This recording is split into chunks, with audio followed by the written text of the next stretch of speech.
Patch 4 of Baldur's Gate 3 is now live, so I thought we should take a look at some of the fixes that have taken place. Come on, let's take a look.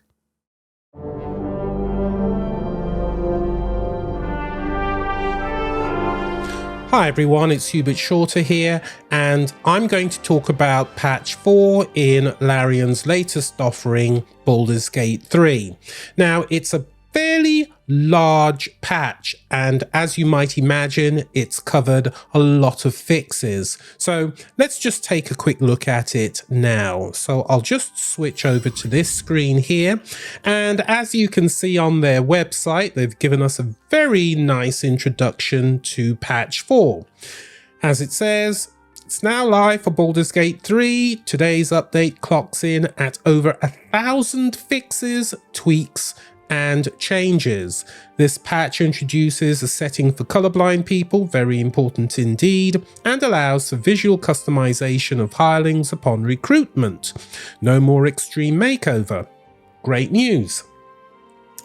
In the update, we've added a setting in the accessibility tab that will allow you to choose between the three options there. I'm not even going to try and pronounce them, related to colorblindness, in the hope that it's going to be easier for those individuals to differentiate between friends, foes, and with help in navigating. So I think that's pretty good.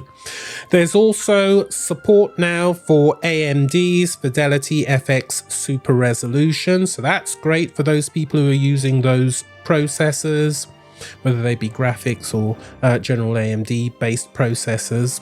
And here we can see some of the highlights now. So you can now dismiss dead avatars to Wither's wardrobe. I haven't actually been doing that, but it's a fix. Withers will now also explain how the wardrobe works. We've already talked about the colorblind mode and the AMD's FSR improvements, apparently version 2.2. So let's just go to gameplay for a moment. Scratch the dog, his behavior's been modified. He will now pretty much fetch anything that you throw when you're near to him and you are in camp. A few other things here. I'm looking for one in particular related to Scratch again. Scratch's ball will now be harder to lose. If you lost his ball, go see him at camp and he might give it back. So that's nice. Now, this one in particular, I didn't really have a problem with in Act 1. I don't know if any of you did. It'd be great if you added that comment below. But apparently, Halcyon had a tendency to randomly transform into a bear before he decided to talk to you. Didn't happen to me at all, but that's been fixed. So in the end, I suppose that's pretty good. Now, one particular change, which I think is very important for a lot of people, is the fact that you can now use sponges and soaps to clean up your party members, removing grime, blood, and bad odors. Before all of this, if I wanted to get my party clean, I'd have to have a long rest. And I didn't always want to do that. And so I'm really glad that they've addressed this particular issue in this patch. Now, the rest of the information on this particular page starts to go into some spoilery sections. And I really don't want to spoil the game for anyone.